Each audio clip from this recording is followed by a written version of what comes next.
Okay, hello again. Today I wrote 835 words. I'm pretty proud. It was a rough start, I have to say, but when I kind of, got over that starting point, it just kept going. I haven't proofread anything because that's not the point, so I'm just kind of satisfied with writing at more than 500 words. And hopefully, because I wrote around 600 yesterday, now 800 today, this might be some sort of exponential growth. Tomorrow, I might write more, might get into the right headspace, the right feel for it, and all that. So we'll see. We'll see. Um, I I think yesterday I wrote that nightmare and I read all of it. I think I kind of finished that chapter. My chapters are very, very short, very, very short. And I'm thinking whenever I'm actually done with like the whole story, I'll sort of redo the chapters, either like remove some chapters and just like condense everything a bit. Um, it might take some time, but we'll see in the future. This might be annoying to listen to if it's like that. There we go. So what I can read is a part of the next chapter. 800 words. I read really slow. I was playing with a friend today, gaming with a friend. We played Magic, and they told me that they read their words per minute can sometimes reach 3,000. What? That's insane. So of course I had to do a test. Words per minute test. Guess what I got? Pretty proud. 271. Yes, sir. Yes, sir. My reading comprehension was like 33%, but that's fine. That's fine. Okay. So I read really slow because that's all. That was also when I try harded. When I read comfortably, I read out loud, which makes me even slower. So might have to work on that. But for future videos, I will probably read less of what I write, only the important parts. And at some point, I might make a longer video where I read like a large portion, and to then talk about like how that portion reads. Yeah, how smooth it is, the transitions between chapters, if what I write towards the end makes sense compared to the beginning, if I should move some stuff around, all that jazz, you know. So I can read from here. Let's see.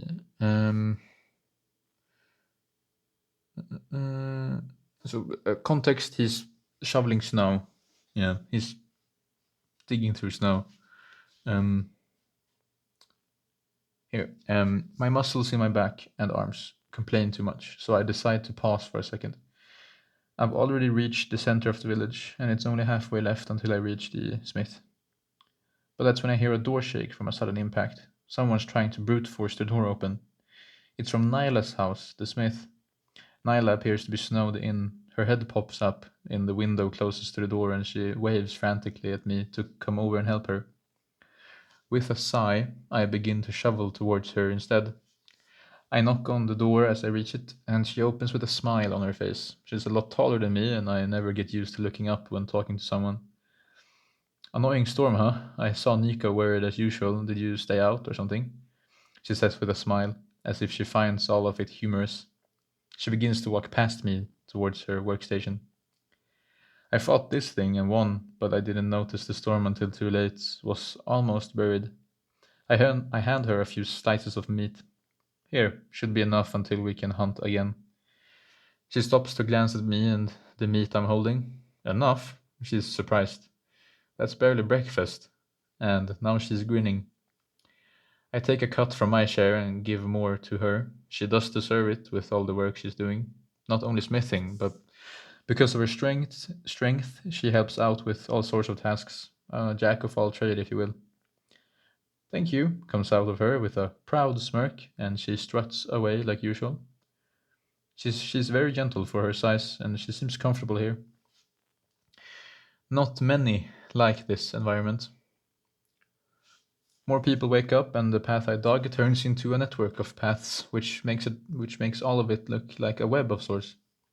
I take a round around the village and pass out pieces of meat to everyone. We're only 11 people so far, 10 of which are adults, so not much meat is needed to feed everyone. Darla, the only child here, shows me her doll again and tells me how she one day will become a princess. Her parents, Paulo and Ilya, are very proud of her, so I am too. I return home after I'm done and start to shovel more snow around the house. I prefer to keep a 1 meter radius around the house free from snow so we won't be buried. Nico comes out to help. Did everyone appreciate the meat? Yeah, Nyla got extra again and our princess is doing better. I'm glad. She had it rough the last few weeks. Nico always loved helping Paulo and Ilya with taking care of Darla. Her parents are relieved. I could see that. She might start going outside more now. I miss the snow art she did. You mean her snow angels? Nico chuckles. Yes, art, I respond with confidence. That was the end portion of it. It's the things I'm worried about is a sudden introduction of characters. We have four names here. We have Nyla the Smith, Darla the child, and then Paulo and Ilya, Darla's parents. Four characters, and if you count Nico and the main character, that would be six characters. Um, Six characters aren't a lot at all and should be easy to remember, but four characters in one chapter, that's fairly short still, only 800 words. Could be too much. What I'm thinking of is introducing one of the characters, maybe one of the parents, either Paulo or Ilya, in the first chapter.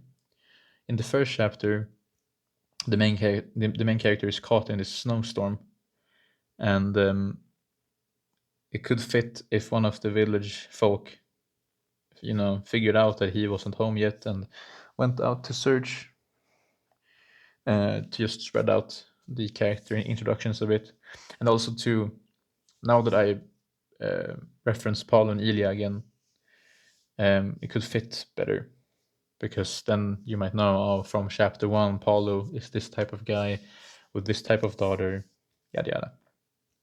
And another thing I'm worried about is the tone.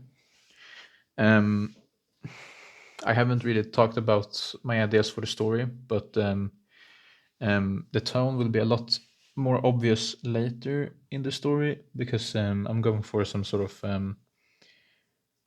fantasy, kind of steampunk, but mostly gothic horror-ish. It's a mix of those three. It's a fantasy world or fantasy setting with with steampunk level technology and gothic horror monsters, like that type of stuff.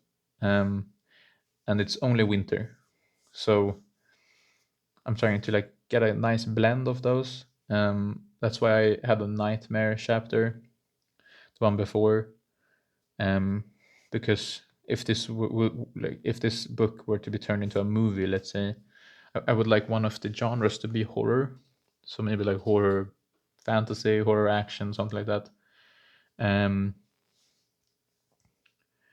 And these type of chapters that are more slice of life type of things, just to introduce characters, establish relationships, stuff like that. They might disturb the whole vibe I'm going for, which is why I'm going to write almost everything without editing, because then I get a much better big picture of how reading through everything feels. Because then I will know, oh, like chapter 2 and 6 like have the tone I want, but then chapter 4 disturbs it all. So then I can fix chapter 4. Because then I will also know if I have chapters that I really really like, I will I will be able to figure out what within those chapters make them good. So yeah. Damn. I've already been recorded. I've already recorded. I've already recorded for 11 minutes. That's kind of crazy. I like talking, apparently. But yeah, I'm still at it. We can have a total word count.